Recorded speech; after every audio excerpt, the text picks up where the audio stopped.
Hello everyone, welcome to concept. My name is Dharmendra. आज मैं आपके सामने म्यूचुअल फंड की बाय ऑन डिप स्ट्रैटेजी में आपको बताने वाला हूं। इसका मतलब ये है कि कई बार मार्केट जो नीचे गिरता है, करेक्शन करता है, तो उसमें हम एक लमसम अमाउंट कैसे इन्वेस्ट कर सकते हैं और एसआईपी को कैलकुलेट करके हम कैसे उसमें एक अच्छा खासा इन्वेस्टमेंट कर सकते हैं और उसमें हम एक लंबे टाइम होराइजन के हिसाब से मुझे एक अच्छा प्रॉफिट उसमें मिल सकता है। हम उसके बारे में देखेंगे, ठीक है। तो चलिए पहले देखते हैं कि करेक्शन कैसे होता है और उस करेक्शन में हमें किस तरीके से अपने फंड्स को बाइफरकेट करके एक अच्छा खासा अमाउंट इन्वेस्ट करके एक लॉन्ग टर्म होराइजन में कैसे अच्छा इन्वेस्टमेंट कर सकते हैं और कैसा अच्छा प्रॉफिट उसमें बना सकते हैं, ठीक है। तो चलिए डिस्कस करते हैं कि पहले इसमें करेक्शन कैसे होता है, कितना करेक्शन होता है और उसके हिसाब से मुझे अगर लमसम अमाउंट इन्वेस्ट करना है तो कैसे करना है, ठीक है। तो देखिए, हम जो म्यूचुअल फंड में इन्वेस्ट करते हैं तो वहाँ पर फंड मैनेजर्स वो क्या करते हैं, यूनिट्स बाय करते हैं, राइट, ठीक है। और लास्ट में आप देखोगे एंड ऑफ द डे आपको एनएवी कैलकुलेट करके बताया जाता है, ठीक है। तो इसके तहत हम देखते हैं कि हमारे पास कितना यूनिट्स है, तो हमें कितना प्रॉफिट हो रहा है, ठीक है। वो प्रॉफिट हमारे पोर्टफोलियो में दिखता है कि इतना इतना प्रॉफिट हो रहा है, इतना इतना यूनिट्स आपके पास है और जब भी हम इसको रिडीम करना चाहेंगे तो इतना प्रॉफिट आपको मिल सकता है, राइट। तो फंड मैनेजर्स जो यूनिट ये जो परचेज करते हैं, ये आप देखोगे अलग अलग स्टॉक्स में करते हैं। कुछ ग्रोथ स्टॉक देखते हैं, ठीक है। फिर ये लोग क्या करते हैं, बॉन्ड्स में इन्वेस्ट करते हैं, ठीक है। डिविडेंड स्टॉक्स में इन्वेस्ट करते हैं, ठीक है। डिविडेंड स्टॉक्स में इन्वेस्ट करते हैं, अलग अलग स्टॉक्स में इन्वेस्ट करते हैं, अलग अलग स्टॉक्स को एनालिसिस करते हैं, ठीक है। अभी जब मार्केट आप देखोगे अच्छे से ऊपर जा रहा है, जैसे भी ऊपर जा रहा है, ठीक है, यहाँ पर धीरे धीरे धीरे करके ऊपर जाता है, ठीक है। तो हम क्या देखते हैं कि पूरे तरीके से बुलिश है, ठीक है। और यहाँ पे इन्वेस्टमेंट करना जो हमारा एसआईपी है, हम जो एसआईपी करते हैं इन्वेस्टमेंट करना और जो भी एसआईपी हम कर रहे हैं, तो एक लॉन्ग रन में मुझे अच्छा प्रॉफिट उसमें देता है। मतलब ये है कि अगर मेरा एसआईपी 10,000 है या 20,000 है, ठीक है, तो ये जो लॉन्ग रन में जा रहा है तो ईयरली जैसे मैं 1,20,000 दे रहा हूँ और यहाँ पर 2,40,000, तो लॉन्ग रन में अगर एक मीडियन एवरेज में बोलूँ 12% के हिसाब से तो मुझे काफ़ी अच्छा इसमें रिटर्न मिल सकता है, राइट। लेकिन आप देखोगे कि कई बार मार्केट जो इतना ज़्यादा, कभी कभी मार्केट ओवर वैल्यूड हो जाता है, ठीक है, ओवर वैल्यूड हो जाता है, या हम ये कहेंगे कि हम ये भी कह सकते हैं ओवरबॉट जोन में है, न तो हम ये कहेंगे कि काफ़ी ज़्यादा ओवर वैल्यूड है, ठीक है। कोई भी स्टॉक्स को ले लीजिए या फिर इंडाइसेस को ले लीजिए, तो वहाँ से थोड़ा करेक्शन आना लाजमी बनता है, ठीक है। अभी करेक्शन जो आता है, ठीक है, ज़्यादातर आप देखोगे जो ये करेक्शन आया है, ठीक है, मार्केट में जो करेक्शन आता है उसको एक रीज़न चाहिए होता है। आप पहले देख लीजिए कि अगर मार्केट एक बहुत अच्छे से ऊपर ऊपर जा रहा है, ठीक है, मतलब मान लीजिए कि जैसे कि बैंक निफ्टी है वो 47,000 से बढ़ के 53,000 तक गया, ठीक है। तो इतना लंबा मार्केट यहाँ पर गया है, ठीक है, थोड़ा सा करेक्शन चाहिए, उनको कुछ रीज़न चाहिए होता मार्केट में जिसके वजह से यहाँ पर सस्टेन करके वो नीचे जाता है, राइट। तो आप देखोगे साल भर में ऐसा मौका आपको मिलता ही मिलता है, ठीक है, भले वो एक बार मिले, 2 बार मिले या 4 बार मिले, वो मौका आपको जरूर मिलता है, ठीक है। लेकिन ये मार्केट कितने करेक्शन में मुझे लेना है, ये एक बहुत इंपॉर्टेंट चीज़ है। अभी मार्केट हर बार आप देखोगे गिरता है, ठीक है, मार्केट हर बार साल भर में आप देखोगे 2-3 बार मार्केट गिरता ही है, जब भी थोड़ा सा ऊपर जाता है करेक्शन होकर थोड़ा वो नीचे आता ही है। तो मुझे एक परसेंटेज के हिसाब से देखना पड़ेगा कि अगर इतना नीचे गिरेगा तो मुझे इतना परसेंटेज के हिसाब से मुझे बाय करना है, ठीक है। लेट्स जस्ट से आपका कैपिटल है 10,000, आप एसआईपी 10,000 कर रहे हो, तो यहाँ पर आप 1,20,000 ईयरली आप पे कर रहे हैं एसआईपी, राइट, एसआईपी कर रहे हो। तो एसआईपी बंद मत कीजिए, ठीक है। अभी एसआईपी का एक प्रॉब्लम ये होता है कि आप मार्केट जो पूरा करेक्शन हो रहा है अभी उसमें एसआईपी आप 10-10 हज़ार करके आप 1-2 महीने बाद दे ही रहे हो, तो इसमें जो मार्केट जो करेक्ट हो रहा है वो धीरे धीरे इन्वेस्ट हो रहा है। कैसा होता है कि मार्केट अगर एक बार ऐसे डिप किया और यहाँ से धीरे धीरे करके ऐसे ऐसे ऊपर गया, तो आपने पैसे यहाँ दिए, फिर यहाँ दिए, फिर यहाँ दिए, फिर यहाँ दिए, ठीक है, तो ये जो है ऊपर जो जा रहा आपका एवरेज इधर बन जाता है।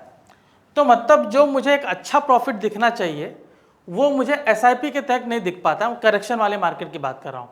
एसआईपी तो आपको लॉन्ग रन में देता ही है, ठीक है, मैं यहाँ पर करेक्शन की बात कर रहा हूँ। तो ये जो करेक्शन यहाँ पर हुआ है मुझे यहाँ से लेके यहाँ तक का पूरा फ़ायदा मुझे चाहिए, ठीक है, वो आपको लमसम से हो सकता है, क्योंकि लमसम में क्या होता है, एक बार अमाउंट आप इन्वेस्ट करते हो और वहाँ से अगर मार्केट एक अच्छा खासा मूव देता है बुलिश की ओर, तो उसमें आपको काफ़ी अच्छा प्रॉफिट मिलता है, ठीक है।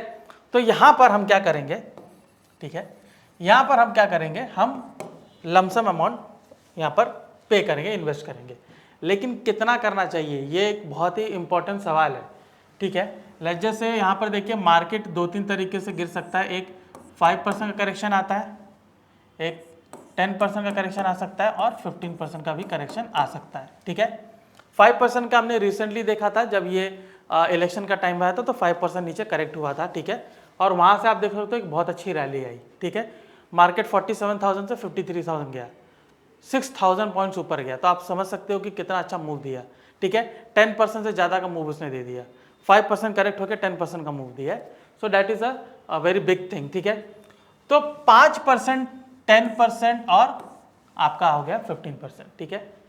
तो यहाँ पर मैं क्या कर सकता हूँ, ठीक है, आप कैपिटल इस हिसाब से लगाइए कि यहाँ पर आपको मतलब ज़्यादा ये ना होना, मतलब SIP के कैलकुलेशन के हिसाब से करिए।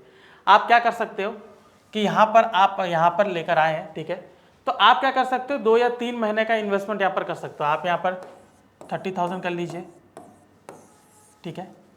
10% थोड़ा ज़्यादा जाता है तो यहाँ पर आप आराम से आ सकते हैं कि आप यहाँ पर 50,000 कर सकते हो, ठीक है।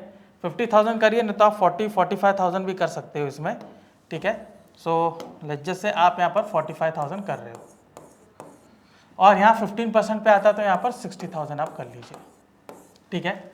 अभी एक साथ आप इतना बड़ा अमाउंट एक ही साथ यहाँ पर मत लगाइए, ठीक है। रीज़न ये होता है कि अगर 5% करेक्ट हुआ है, ठीक है, मान लीजिए कि थोड़ा आगे जाने पे थोड़ा और करेक्ट होता है, तो आपके पास वहाँ पे फंड और भी होना चाहिए कि मुझे अगर यहाँ से करेक्ट हो रहा है तो मैं यहाँ पर भी थोड़ा लमसम इन्वेस्ट करके एक लंबे होराइजन के लिए मैं इन्वेस्ट कर सकता हूँ। तो हमारा जो 5% रहेगा, ठीक है, मार्केट जब 5% करता है तो आप यहाँ पर 30,000 तक कर सकते हो। मान लीजिए आप यहाँ पर 20 to 30 भी कर सकते हो, ठीक है, 20 भी 30, क्योंकि 20 से 30 मतलब आपका ये 2-3 महीने का ही है। जो मैंने कहा कि मार्केट जो है एटलीस्ट 2-3 बार करेक्ट करता ही है, ठीक है, तो ये 2-3 महीने का ही आपका इन्वेस्टमेंट है, तो 2-3 महीने का फंड इकट्ठा करके आप यहाँ पर इजीली इन्वेस्ट कर सकते हो, ठीक है। 20-30,000 आप इन्वेस्ट कर सकते हो। मान लीजिए मार्केट 10% नीचे गिरता है, ठीक है, तो 45 एक कैपिंग रखिए। मैं ये नहीं कह रहा हूँ कि आप डायरेक्टली 45,000 करिए, आप यहाँ पर 40 भी कर सकते हो, ठीक है। लेकिन यहाँ पर कैसा होता है कि 40 आपने किया, ठीक है, 45 नहीं करके 40 आपने किया, तो 10% के बाद जो मूव देगा बहुत अच्छा मूव देता है, ठीक है। सिमिलरली 15% आया तो बहुत ज़्यादा डाउन साइड आ गया है, तो बहुत ज़्यादा नीचे अगर मार्केट गिरता है तो वहाँ पर आप 60,000 करके वहाँ से मार्केट एक अच्छा मूव देगा, तो बहुत ज़्यादा करेक्शन मतलब बहुत ज़्यादा मूव देगा। अगर ओरिजिनल पर भी आता है तो आप देखिए कि आपको 15% जो मार्केट मूव किया है, स्टॉक के जो बीटा वैल्यू होती है उसके हिसाब से देखोगे बहुत अच्छा रिटर्न यहाँ पर देता है। तो ये क्या होगा, आपका SIP तो कंटिन्यू है जो 10,000 आप दे रहे हो। यहाँ पे क्या होगा कि एवरी डिप पे अगर आप कुछ लमसम करते हो एक लंबे टाइम के लिए 5 ईयर्स 10 ईयर्स के लिए, तो यहाँ पर काफ़ी अच्छा आपको रिटर्न मिलेगा। तो ये स्ट्रैटेजी आप एवरी ईयर कर सकते हो, ठीक है, एवरी ईयर कर सकते हो। एवरी ईयर करेक्शन होता है, तो आप अगर जैसे 10,000 के हिसाब से करो तो ये जो अमाउंट में जो मैंने आपको बताया, एवरी ईयर थोड़ा अमाउंट आप निकाल के उसमें इन्वेस्ट करोगे तो आपको एक लंबे टाइम के लिए बहुत अच्छा फायदा होगा, ठीक है। तो ये था हमारा लमसम का स्ट्रैटेजी, मतलब कि एवरी डिप पर अगर मैं लमसम अमाउंट इन्वेस्ट करके एक अच्छा रिटर्न पाना चाहता हूँ तो कैसे कर सकता हूँ। तो आप इस तरीके से अपने फंड्स को बाइफरकेट करके इजीली कर सकते हो, ठीक है। मैंने जो इन्वेस्टमेंट आपको बताई 1,20,000 के अंडर में ही बताया, ठीक है, यहाँ 1,20,000 के अंडर में बताया कि उसी के अंडर में 50% से ज़्यादा का उसका अमाउंट नहीं होना चाहिए, तो इसलिए मैंने यहाँ पर 60,000 तक ही लिया, ठीक है। तो इससे करके आप एक अच्छे खासे मौके का फ़ायदा उठा सकते हो, ठीक है। सो आई होप ये सेशन आपको अच्छा लगा होगा, ठीक है। जो भी मैंने आपको बताया कि लमसम अमाउंट इन्वेस्ट करके मार्केट जब करेक्ट करता है तो कैसे इन्वेस्ट करके एक अच्छा रिटर्न किया जा सकता है, ये हमने डिटेल में जाना। आई होप ये स्ट्रैटेजी आपको पसंद आई होगी, तो प्लीज़ लाइक एंड शेयर कीजिए। मैं आपका ट्रेनर धर्मेंद्र राजभर, आपका धन्यवाद।